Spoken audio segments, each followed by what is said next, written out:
कर्नाटकातील गोकर्णजवळील रामतीर्थ डोंगरातील गुहेत आपल्या 2 मुलींसह राहणारी 40 वर्षीय रशियन महिला नीना कुटिना यांची कहाणी सध्या चर्चेचा विषय ठरली आहे।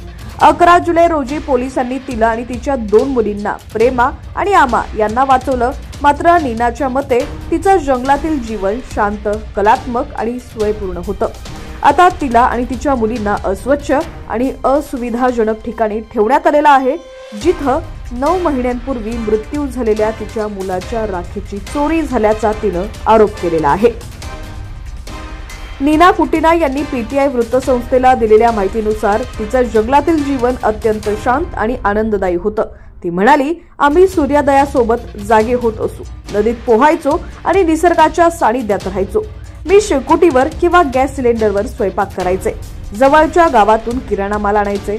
आम्ही चित्रकला, गायन आणि पुस्तकं वाचण्यात वेळ घालवायचो, असं ती म्हणाली।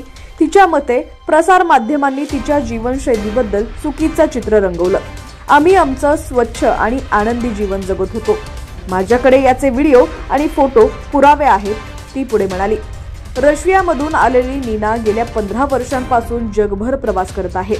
ती 4 मुलांची आई असून तिच्या सर्व मुलांचा जन्म वेगवेगळ्या देशांमध्ये झाला।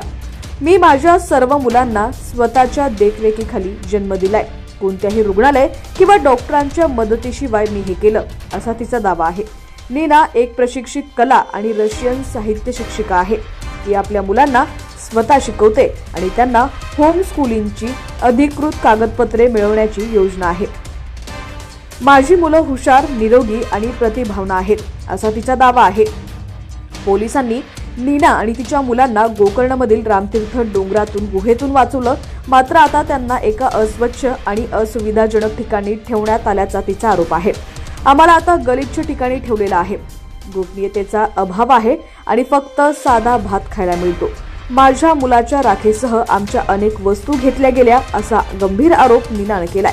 तिचा मुलगा 9 महिन्यांपूर्वी मरण पावला होता आणि त्याची राख तिच्यासाठी भावनिकदृष्ट्या महत्त्वाची होती।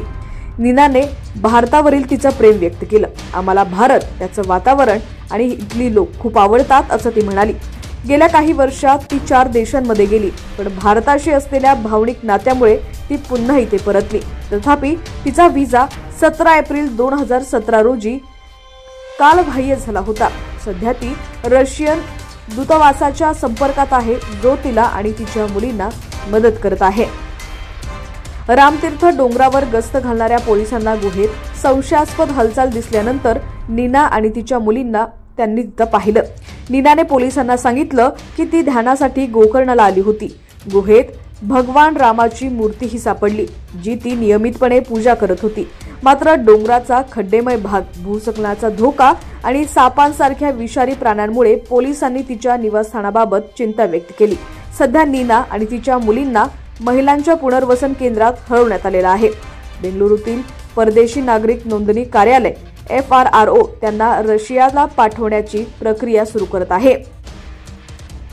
दरम्यान यात काही प्रश्न उपस्थित झालेले आहेत, त्याची उत्तरं आपण देण्याचा प्रयत्न करूयात। नीना कुटिना कोण आहे? तर नीना कुटिना ही रशियन महिला असून ती 2 मुलींसह गोकर्णच्या जंगलातील गुहेत राहत होती। ती गोकर्णाच्या जंगलात गुहेत का राहत होती? तर ती ध्यान, निसर्ग संपन्न जीवनशैली आणि मुलांसाठी होम स्कूलिंगसाठी तिथे राहत होती। वाचवल्यानंतर नीना कुटिनानं कोणता आरोप केला?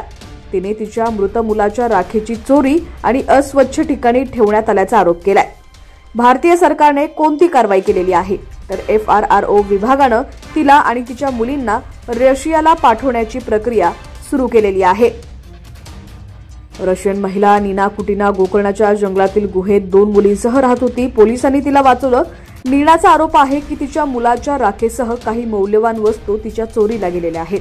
ती जंगलातील शांत आणि स्वयंपूर्ण जीवनातून आता अस्वच्छ पुनर्वसन केंद्रात हलवली गेल्याचं ती म्हणत आहे।